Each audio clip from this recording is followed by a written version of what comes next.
A well-liked, well-respected woman isn't who she says she is. She's hiding from the law. But what if what she's really hiding is murder? 48 hours right now. Take a good look at Margaret Rudin. She was so sweet. A woman of class and distinction. Well-spoken, well-educated. She was like a grandmother, you know? Hard to believe she was a fugitive for almost 3 years. We open the door, and then she's hiding right next to the tub.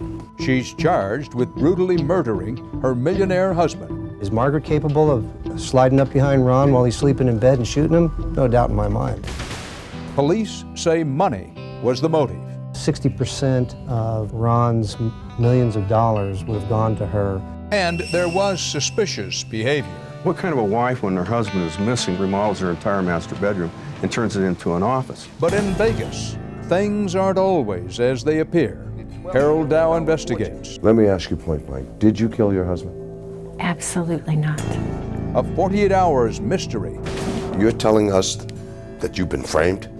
Murder in Las Vegas.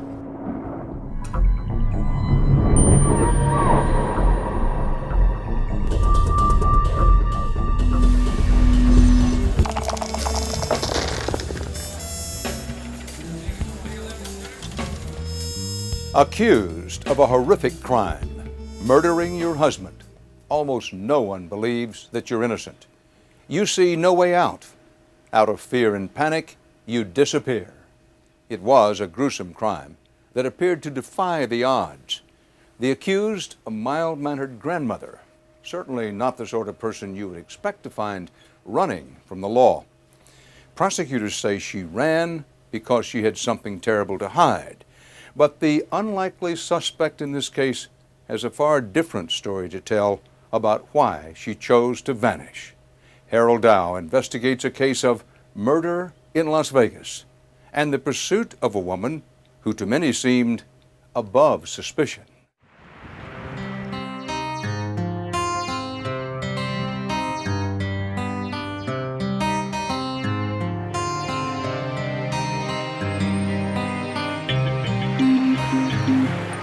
It's a horrible way to live.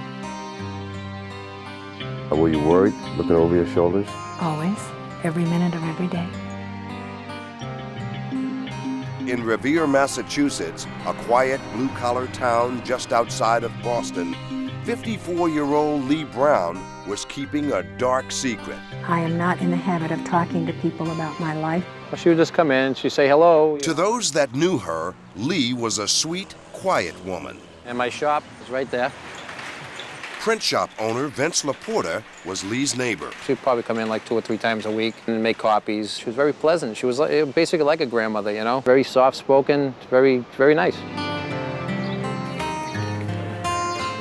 A nice lady. Just one of the regulars. Jackie Mello served Lee coffee at his Blues Diner. There was just something about her. She was more classy, you know, a more well-spoken, well-educated kind of girl.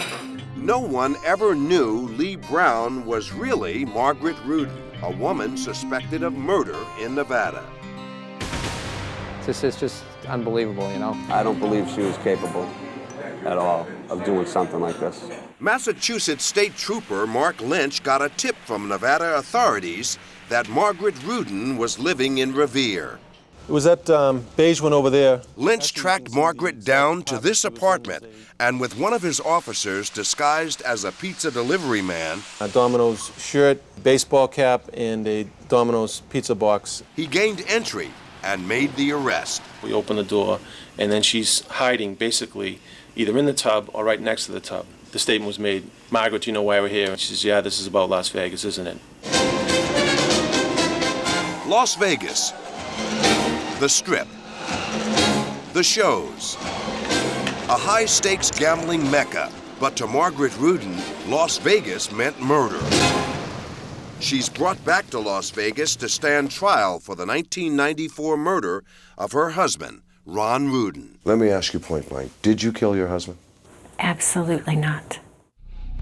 Ron Rudin disappeared December 1994. Back then, he was a successful real estate developer and gun dealer who was worth an estimated $12 million. 60% of Ron's millions of dollars would have gone to her. Jimmy Vaccaro and Phil Ramos were homicide detectives assigned to the case. We know there was this real rocky roller coaster relationship between Margaret Rudin and her husband. Was there a strain in the relationship?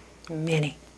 Margaret Rudin admits there were problems, but that wasn't reason to kill him. I don't have a history of staying with somebody if I'm really unhappy. I have a history of divorcing them. And so did Ron. When they married in 1987, it was the fifth marriage for both. He was extremely mysterious, very charismatic. Did you fall in love with him? Yes, he needed me. But soon after they were married, Margaret says she began to see another side of Ron. I thought I'd made a terrible mistake.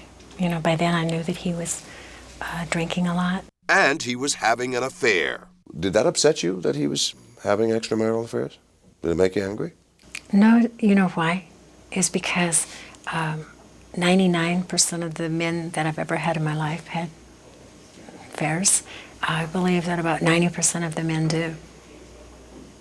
You might as well expect it. But in spite of everything, she says she loved Ron and was determined to make her marriage work. I still thought that I could have an influence on him, that I could make a difference. When Ron disappeared in 1994, Margaret was preparing for the grand opening of her antique shop. I expected him to come in, and he didn't. We knew something was wrong. Sharon Melton, Ron's close friend and bookkeeper, After 10 years, I think I knew him well. immediately became concerned when Ron failed to show up at work the next morning. He would just not show up and let anyone know. 1 month later, Ron did show up.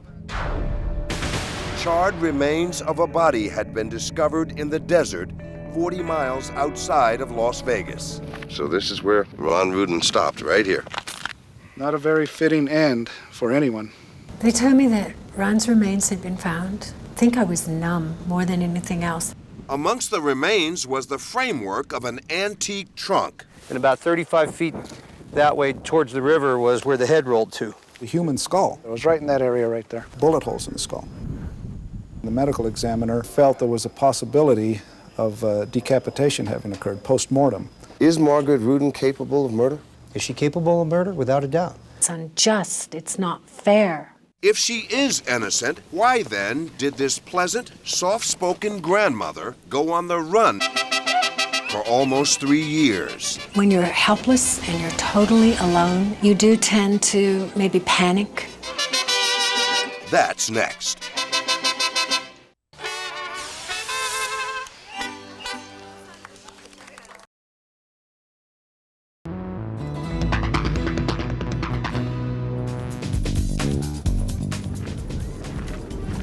Right through here is where the trunk got dragged, and then here's the burn spot right here where the fire actually took place. Las Vegas homicide detectives Phil Ramos and Jimmy Vaccaro have seen their share of murder. Somebody's dead. We want to know who did it. But nothing compares to what they believe happened to Ron Rudin. Shot, possibly decapitated, hauled some 45 miles outside of town. Does that sound like overkill? It does to me. I did not kill my husband. Now Ron's wife, Margaret, will stand trial for his murder. This is my handsome husband on our way to church. I want to remember him during the good times. You still love him? Yes. So does Ron's cousin, Brenda Woods, We were very close. who was like a sister to Ron. We just kind of had a special relationship. This was taken in 1956 in our backyard. He would have been all of 27 years old there. Oh, it's on, huh? Yeah. Ron was a kidder. Ron was fun, and that's what I remember most about him, is that he was always teasing and always making us laugh. Brenda watched Ron become a successful real estate developer, He had the plates RRR-1, Ron Rudin Realty. but worried about him failing at 4 marriages until she met Margaret. The first time I met her, I loved her. I did. We all did. It was a completely happy Christmas. She was so sweet and had that sweet voice and so soft-spoken. Brenda saw in Margaret a caring mother and grandmother who doted over Ron. It was the kind of person that you'd say, you're welcome in my home at any time. But when Ron mysteriously disappeared 7 years later, Brenda's attitude changed. The more information we got, the more we started adding it up, and the more we thought she had something very much to do with it. Whether she pulled the trigger or not. Police felt exactly the same way. She's given us bad signals right from the start. They turned their attention to Margaret. Everything keeps bringing us back to her. After she showed what seemed like a lack of concern for Ron's whereabouts. I think that was part of the reason why people were looking at Margaret right away. I saw him about 6:30. They say it took Margaret 2 days to file a missing persons report, and that she did so only after Ron's co-workers informed police first. Generally speaking, if the spouse is missing, the wife's the one reporting him. 1 month later, when the detectives told Margaret that Ron had been murdered, again, Margaret's reaction raised suspicion. We've notified a lot of people that their loved one is dead. I've never seen a non-reaction like Margaret's. And then there was the antique trunk. Police say Ron was burned in. Margaret had an antique store and she was an antique dealer. But it was information coming from this man. He's the guy that tells us everything. That sent up a red flag. He's the one that really takes us and brings us straight on focus with Margaret. This is actually the master bedroom. Margaret hired Augustine Lovato to remodel the bedroom before Ron's body had been found. This is what I turned into an office for. Why, detectives ask, would Margaret Rudin do so before she knew the fate of her husband? This is all done before we even make the death notification. If Ron's coming home, where are they going to sleep? Detectives say Margaret was trying to clean up the murder scene by removing furniture and carpeting. There was what I thought was blood on the carpet, and when I was cutting through it, this like scabby type material kept sticking to me. It looked like dried blood. But there was more. Lovato also noticed a portrait of Margaret hanging over the bed. It gave me a creepy feeling, like it was like staring at me. On it, there appeared to be blood. I saw brownish red splatters going up the whole picture. And then when I saw that, I put the carpet and those two together and went, wow. Based on Lovato's statement, detectives searched the bedroom. The carpeting had long since been thrown out. They could only find tiny traces of blood on the ceiling, walls, and the portrait. Police failed to find a sample of Ron's DNA, so they couldn't tell if it was his blood. But detectives believe it was, and say this is where Margaret shot Ron and killed him. All of this movement of the trunk and everything, Ron Rudin was a 6-foot+ man at about 220. Detectives have a theory. Margaret didn't act alone. We know there's a co-conspirator. We know there's some help in this. But is Margaret capable of sliding up behind Ron while he's sleeping in bed and shooting him? No doubt in my mind. And Ron's friend and bookkeeper, Sharon Melton, says Ron thought so too. One time he stood in my office and screamed at me, "She won't shoot me, Sharon. She wouldn't get anything." But guess what? None of us knew about the directive but Ron Rudin. The directive, something Margaret knew nothing about. An unusual provision Ron put in his will to protect his assets. It was a signal to investigators that if he died by violent means, they should look at his beneficiaries. Do you think he was speaking from his grave? I think he was saying, yeah, in the event that somebody murders me, take a look at these people. Including my wife? Including my wife. While detectives were certain Margaret was the killer, the district attorney's office was concerned about the lack of hard evidence. We don't know we've got enough to take to a jury here. And they didn't. A grand jury failed to indict Margaret for the murder of her husband, but then prosecutors Gary Guyman and Chris Owens caught a break. Quite honestly, it was concealed in a garbage bag. A gun was found. So it looked like trash at the bottom of the lake. 14 miles from where Ron Rudin's body was discovered. Ballistics showed that it was the murder weapon. Incredibly, the gun was owned by Ron Rudin. No question about that at all? No question at all. Records from the ATF have absolutely confirmed that that was his gun. And Rudin had reported the gun missing 6 years before he was murdered. Are you saying basically that Margaret Rudin took his gun and waited all this time to kill him? That's what the evidence suggests. 1 year after the gun was found, 2 years after Ron's murder, the second grand jury handed down an indictment. But before prosecutors could arrest Margaret Rudin, she fled. You're telling us that you've been framed? I think it all boils down to greed. On whose part? That will definitely come out at trial. If you're not guilty, why do you run? Next.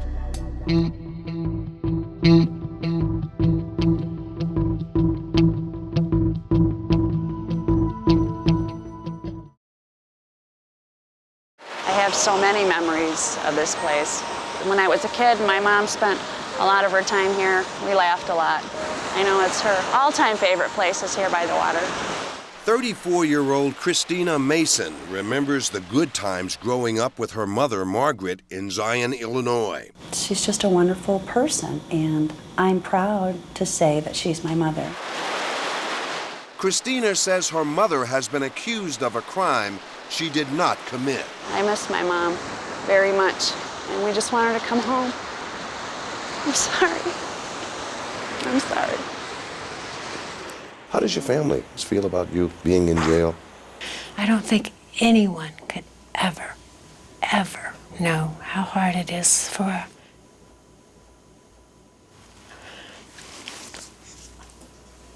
This is Margaret when she was, I think, 4 years old, and this one she was 5. Margaret's mother, Eloise Frost. If you could be with her right now, what would you tell her? I love you more than anything. Happy birthday to you. Today is Eloise's 80th birthday. So the scary thing about being 80 is that I want to live long enough to see Margaret pronounced innocent, because she is innocent. But prosecutors Chris Owens and Gary Guyman ask, If you're not guilty, why do you run? just weeks before she was to be indicted. It's real clear that she left because she was soon to be held accountable. Margaret Rudin argues she left Las Vegas nearly 2 years after Ron's murder, and that she had no alternative but to run. I was terrified at that point. I had no attorney. I had no money. It didn't seem like anybody was going to help me. It didn't seem like anybody was even going to care. Far from the bright lights of Las Vegas, Margaret traveled to Guadalajara, Mexico, where she worked teaching English. It was a wonderful adventure because I had never been alone before. To avoid detection, Margaret Rudin changed her identity. How many aliases did you have? Do you know, I really don't know. There were quite a few. After several months in Mexico, Margaret moved on to Phoenix, Arizona, and another alias. There it was a net boat ride. She worked in a hotel gift shop and lived at a YMCA. Her last stop, Revere, Massachusetts, where Margaret Rudin was finally arrested. I wanted my life back. I wanted to be with my children. I wanted to be with my grandchildren. Why did she run? She was scared. Defense attorney Michael Amador says Margaret was forced to run by a police department that had rushed to judgment. Within days after the missing persons report was given, they immediately targeted Margaret as the perpetrator. You're saying law enforcement in this case used tunnel vision? Absolutely. Item: police say Ron's employees were the first to report him missing, not Margaret. Since his employees were immediately concerned that he didn't show up for work, why wouldn't Margaret be concerned? But Margaret says she did call police and was told to wait. They had said that the majority of them always come home. They had a policy that it was 48 hours to wait. And Margaret didn't stop there. I started calling everyone that I ever knew to see if anybody had heard from him or if anybody had heard him say anything. Oh, Margaret called, very distressed. Barbara Orcutt's Mountain Lodge was located next to property Ron Rudin owned. I asked Barbara if she had seen Ron. I said I also was worried that something might have happened to him over on the property. She was very worried, very concerned that Ron hadn't come home. This was not a usual thing. Item: the bedroom. You know, what kind of a wife, when her husband is missing under suspicious circumstances, remodels her entire master bedroom and turns it into an office? There were so many reasons for that, too. Margaret explains Ron was missing for almost a month before she changed her bedroom. I didn't really believe that Ron would be coming back. Once his car was found, I believed it was foul play. And there was another reason. I had never liked being in the bedroom because I had been told Peggy had committed suicide in there. Peggy is Peggy Rudin, Ron Rudin's third wife, who shot herself in the head in that very bedroom. That was always something that bothered me. Item, the murder weapon, Ron's own gun. There's no way that they could say I was the only person that had access. Did you take the gun? No, I did not. So if Margaret Rudin didn't kill her husband, who did? Margaret was framed for the murder of her husband, in my opinion. Amador points to these two people, Sharon Cooper and Harold Biscotti, longtime friends of Ron Rudin and trustees of his estate. They're the ones who had a far greater motive to kill Ronald Rudin than Margaret did. You're looking at what attorney Michael Amador calls the motivation for murder, Ron Rudin's land. Cooper and Biscotti, along with Margaret Rudin, were all beneficiaries of the estate. Amador believes that Cooper and Biscotti arranged Ron Rudin's murder, framing Margaret, so that they would be the only beneficiaries of the estimated $12 million fortune. Prosecutors say that's absurd. Trustees were not the individuals who had access to that deadly weapon, the gun. They're not the individuals who fled in this investigation. They're not the people that changed the room and altered the bedroom. Michael Amador has his work cut out for him. This is a private document. So does co-defense counsel Tom Pitaro. There's been nothing simple in this case. Their strategy? Prove Ron Rudin wasn't killed in his bedroom. There is absolutely no possible way that he was shot in that room. If they can prove that, they say the entire state's theory falls apart. The blood that they describe is not the result of a high-velocity spray as a result of a gunshot wound to his head. I want somebody to believe me, but I want them to believe me on the evidence. With the trial fast approaching, attorneys on both sides are cautiously confident. To me, a trial is a street fight with neckties. Please state your name. But the street fight is about to get nasty. Donna Cantrell. With explosive testimony from the state's star witness. You are the sister of Margaret Rudin, is that correct? Yes, I am. That's next. Can you tell me what it is Margaret would say about her relationship with Ron?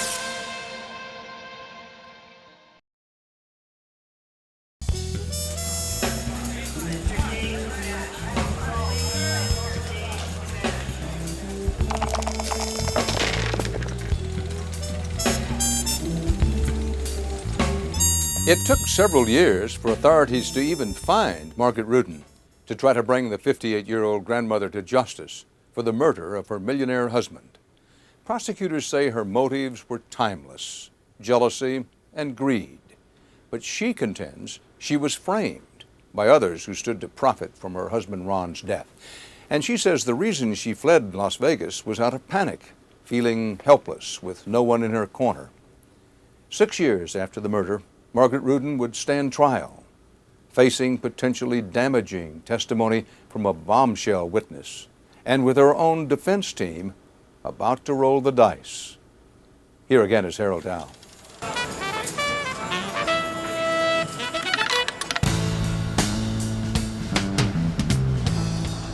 In the city of high-stakes gamblers, money, power, crime, fear. Attorneys Michael Amador and Tom Pitaro are taking a chance. The evidence doesn't support the theory. They can prove Margaret Rudin didn't kill her husband Ron. There's nothing really tangible that you're knocking out. You have a right to. Pitaro admits circumstantial cases like this one are hard to defend. To defend it, you're defending against a wisp of smoke. It's Mike Amador.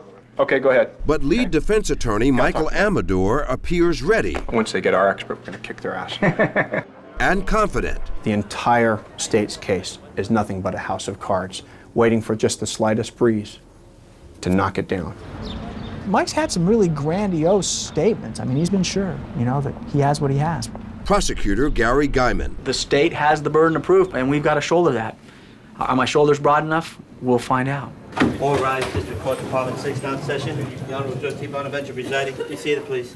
All right, counsel, stipulate to the presence of the jury. Yes, Your Honor. All right, call your next witness. The state starts with one of the motives. Sue Lyles, please, Mr. Bailiff. Jealousy of this woman. Did you have feelings for Ronald Rudin in November of 1994? Ron Rudin's mistress. Yes. Sue Lyles. And can you describe those feelings for the jury as you felt them then? I cared very deeply for Ron. Weeks before Ron disappeared, I don't mean to embarrass you, ma'am. Vulgar, anonymous letters were mailed to Lyle's children. They are dripping with venom and anger. I quote from the letter, "Your mother has been screwing Ronald Rudin, the realtor, for over a year, and she screws him on dirty carpet floors." Prosecutors believe Margaret feared Lyles was going to steal Ron and his money. Did you write the letters? No, I did not. There is absolutely no way that Sue Lyles was ever a threat to my marriage in any way, shape, or form. Margaret does admit knowing all about Lyles. How? According to police, she tapped Ron's phone. Can you tell me what his reaction was to the letters? He was angry. He talked about confronting her. That confrontation, prosecutor Chris Owens theorizes, sent Margaret into a rage, ending in Ron's murder. And the last thing he'd said to this girlfriend was, "I'm going to go talk to Margaret about these." And so the next night, he disappears. According to prosecutors, Margaret shot Ron and used a trunk to get his body to the desert. Please state your name and spell your last name for the record. Donna with one N. Cantrell. The state's star witness says she knows firsthand how anxious Margaret was to be free of her husband. I said, "I thought you were going to divorce him." And she said to me that he's not in very good health. He can't even walk without being out of breath, and I think I will wait. But this isn't just any witness. You are the sister of Margaret Rudin, is that correct? Yes, I am. Donna Cantrell, Margaret's own sister, is testifying against her. We have a long-running history of not speaking. Now, have the two of you always had a close relationship with each other? No. What's it like for a mother to see one of her daughters do something like this? It's horrible, because I spent my whole life raising my family, and it breaks my heart. Does Margaret ever talk to you about what you should say if the police contact you? To tell them that she and Ron were getting along better than ever, and that the girlfriend wasn't an issue. Now, did you know or believe Ron and Margaret to be getting along better than ever at the time of Ron's disappearance? No. Her testimony sends shockwaves through the defense and lead attorney Amador stumbling into cross-examination. Let me try this. When was it, in 1988 then, that you first went to a doctor and began getting a prescription for some sort of antidepressant? No, it was 1983. 1983. But his efforts to discredit Cantrell fall short. I want to know what you intend to elicit from this witness. Okay. I will only be cross-examining her about specific incidents. In 1984, she slammed a glass up against a man's head at a bar because he called her a bitch because it was crowded, and she pushed him. And there were other acts of violence that she perpetrated. It's going to be ridiculous. She's not on trial here. This woman is not on trial. This woman testified. You have a right to impeach her, but this is getting ridiculous. As Margaret watches on, she loses faith in her attorney. My attorney was not prepared. Mr. Amador was getting worse with every day that passed instead of better. Department 6, District Court is now in session. Please be seated. On the following day, Margaret does something about it. Miss Rudin, stand up a minute. What is the issue here? I would like to ask for a mistrial because I don't believe that Mr. Amador is prepared enough. Amador supports his client's motion and admits defeat. The extensiveness of the case made it impossible given the time. But the judge doesn't buy it. Couldn't the same thing happen in any case? Couldn't a defendant say, "Oh, by the way, Judge, things are not going my way too much. Give me a mistrial. Let me get another second bite of the apple." He denies the motion. The trial of the state of Nevada versus Margaret Rudin will resume at 1 o'clock. The judge has made his ruling, and now we go forward. The defense team decides that co-counsel Tom Pataro should step in and take the wheel. One of his first challenges? Prepare for the testimony of this man. The answer is like the Yehuda Sharon, a former Israeli military officer turned businessman. And he explained this business to us. He obtains this holy oil and then he bottles it and he sells it to the Catholic Church. Now, let me ask you this. Sharon helped Margaret manage her finances. Detectives believe Sharon was also Margaret's lover and somehow connected with the murder. Were you involved with him romantically? I was involved with him as a friend.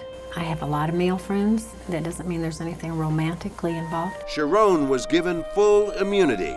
Will he implicate Margaret Rudin? That's next.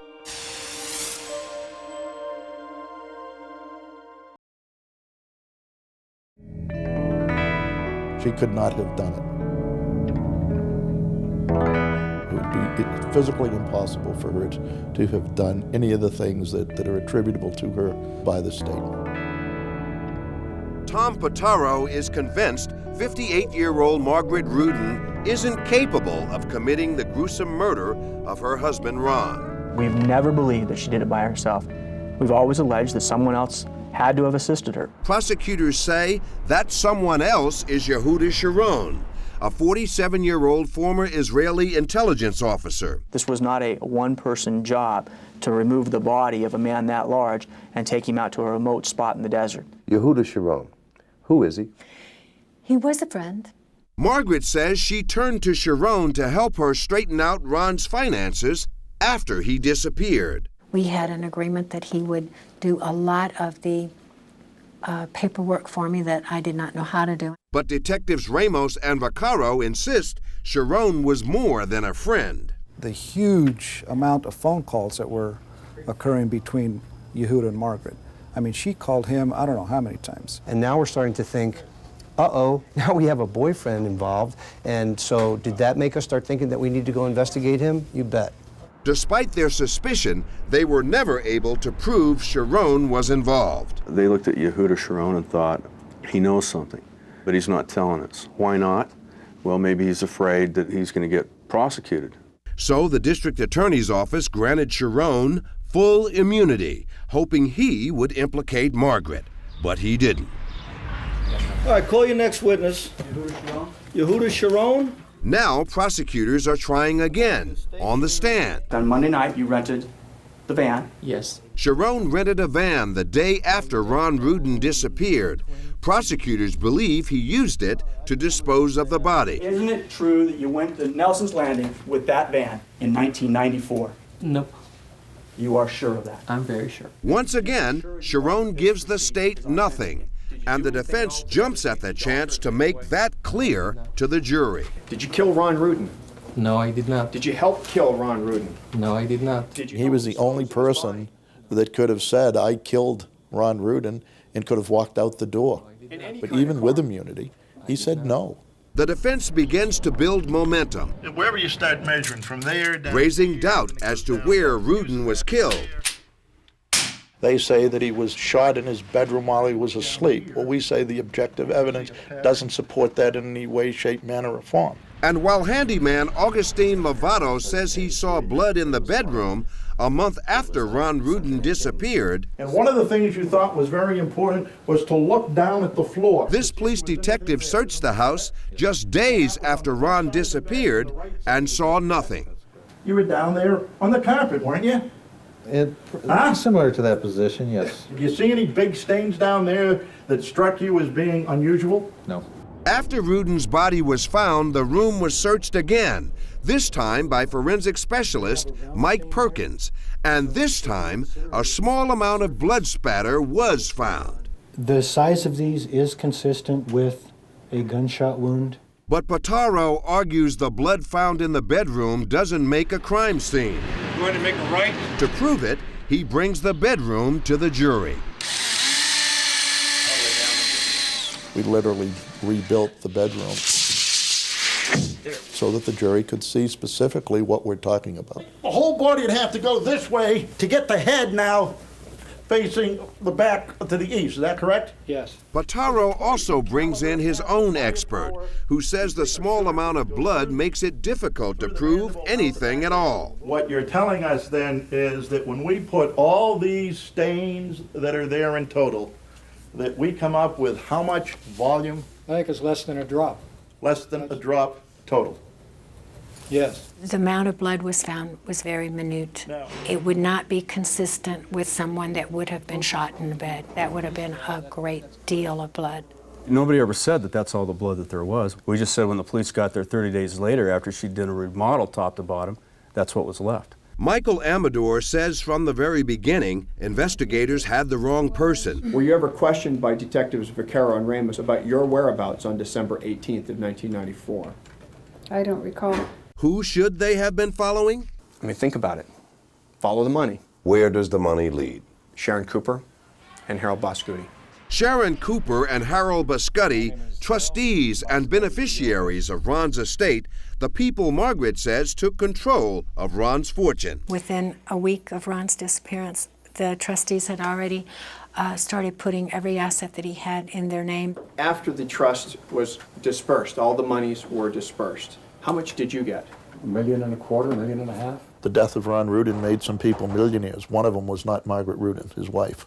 But prosecutors say Cooper and Boscuti were simply following the instructions in Ron's will. These are not killer people. They're just nice people that got surprised by the situation and dealt with it the best way they could.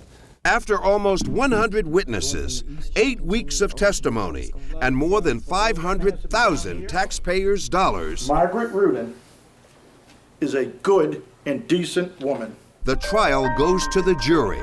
Margaret Rudin chooses not to take the stand. The case is now submitted to you, ladies and gentlemen. I've been doing this 26 years, and the one thing I know is I have no idea what's going through the jury's mind right now. When we come back, this is wrong. No juror should ever, ever have to go through what I went through. an amazing turn of events.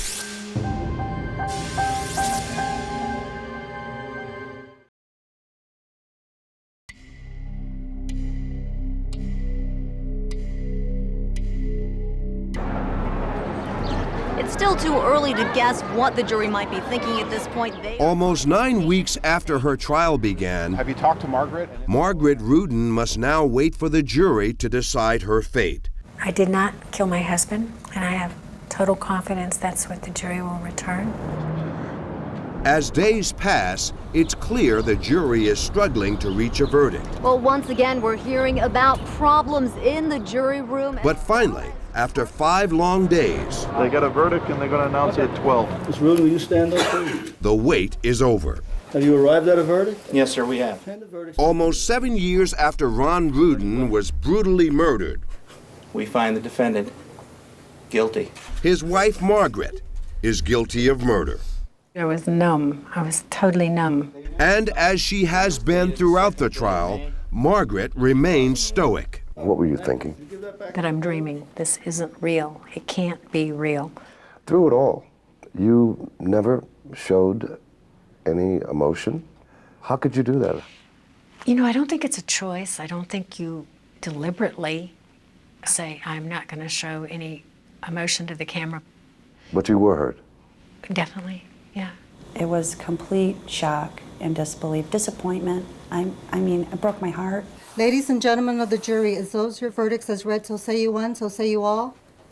Yes. For Tom Portaro, it's a disappointing end to an exhausting fight. In the immortal words of Abraham Lincoln, I'm too old to cry and it hurts too much to laugh. But for prosecutor Gary Guyman, justice is served. This was a long time coming, and it was nice to see that this jury was now holding her accountable for a premeditated, deliberate act. It all came back to Margaret. Jury foreman Ron Vest. To me, this was a slam dunk with a stepladder. But was it? It's Mike Amador. Just hours after the verdict, a stunning allegation. I just got off the phone with juror number 11. They forced her into voting that way. I changed my vote. I never changed my mind. Corrine Kovacs is juror number 11, the lone holdout during deliberations. Do you think Margaret Rudin was guilty of murder? No, I don't. I think I've read these notes a total of 16 times from start to finish. Kovacs believes prosecutors failed to prove their case beyond a reasonable doubt. They said Margaret killed Ron Rudin in that bed. And I don't believe that happened. She told 48 Hours she was pressured into voting guilty. I was told to my face, we're going to deliberate until we reach a verdict. And when she refused to change her mind, she says the other jurors became nasty and belligerent. They went off on me. I mean, They went off how? screaming and yelling and pointing and sticking fingers in my face. But the jurors we talked to dispute Kovacs' claims. There was no pointing fingers. There was nobody in her face. It scared me to think that I had already voted and that wasn't going out of that room. And nothing was going out of that room until I agreed with the other 11 jurors. On the 5th day of deliberations, Kovacs changed her vote. Guilty. I'm sorry I buckled. I'm sorry I didn't stick by my guns, and I'm sorry I couldn't take it anymore. And I will have to live with that for the rest of my life. Had Corrine Kovacs voted her conscience, it would have meant a hung jury and a new trial, which is what Margaret Rudin wants most. I will keep fighting. I will fight back in every way possible I can to overrule the verdict. Absolutely, justice was done. And here's where his mom and dad are. But for Brenda Woods and the rest of Ron Rudin's family, this case is closed. I'd like to see Margaret go to prison and stay there. It was a horrible, horrible thing. No one should die the way Ron died. Shortly after trial, the judge pronounced sentence: life in prison for Margaret Rudin. He rejected her motion for a new trial, saying her lawyers didn't present sufficient evidence to support their claim that a juror was pressured into voting guilty. The judge also cited a lack of support for the claim that her lead attorney, Michael Amador, had been ineffective. During sentencing, the judge scolded Margaret Rudin for showing no remorse, but he left her with a faint glimmer of hope. She will be eligible for parole after 20 years. With time already served, that means she'll get her first chance at freedom when she's 76.